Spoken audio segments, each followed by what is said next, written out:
Ready start. सभापति महोदय, मैं रक्षा मंत्रालय की मांगों का समर्थन करने के लिए खड़ा हुआ हूँ। वर्तमान घटनाओं से पता चलता है कि संसार का हर देश अपनी सुरक्षा के बारे में चिंतित है और उसके लिए हर प्रयत्न कर रहा है। इस दृष्टि से अन्य देशों की तरह हमारे देश में भी रक्षा मंत्रालय का महत्व है। मुझे इस बात की खुशी है कि जहां अन्य मंत्रालयों की उनके पिछले साल के कामों के बारे में काफ़ी आलोचना हुई है, वहां इस मंत्रालय की कम आलोचना हुई है। इससे पता चलता है कि इस मंत्रालय ने पिछले साल अच्छा काम किया है।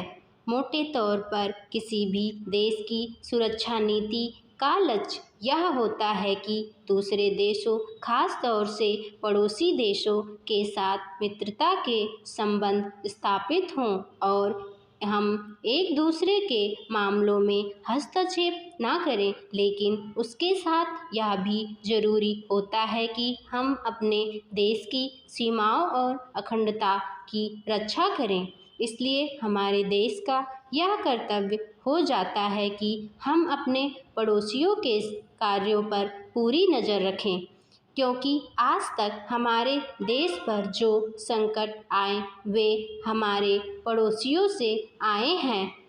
1965 में पाकिस्तान के साथ जो लड़ाई हुई और उसके बाद ताशकंद में जो समझौता हुआ वह सिर्फ कागज़ पर ही रहा। पाकिस्तान ने उस पर कोई अमल नहीं किया। इस दृष्टि से बहुत ज़रूरी है कि हम अपने देश की सुरक्षा की हर तरह से व्यवस्था करें। हमारा उद्देश्य दूसरों पर आक्रमण करना नहीं है, लेकिन यदि हम पर कोई आक्रमण करे तो हम में इतनी शक्ति अवश्य होनी चाहिए कि हम उसका डटकर सामना कर सकें। आप जानते हैं कि पिछले दिनों पाकिस्तान को अमेरिका और चीन से काफ़ी मदद मिली है। रक्षा मंत्रालय की रिपोर्ट में भी कहा गया है कि पिछले साल अमेरिका ने पाकिस्तान को 1500 करोड़ रुपए की फौजी सहायता दी है।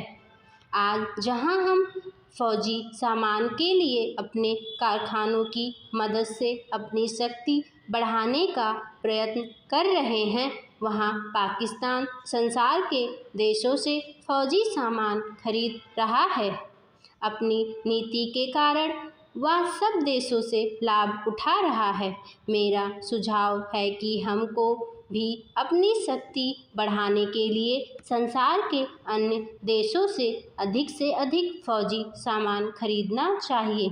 आज तिब्बत की सीमा पर चीन की 1.5 लाख फौज खड़ी है। स्टॉप।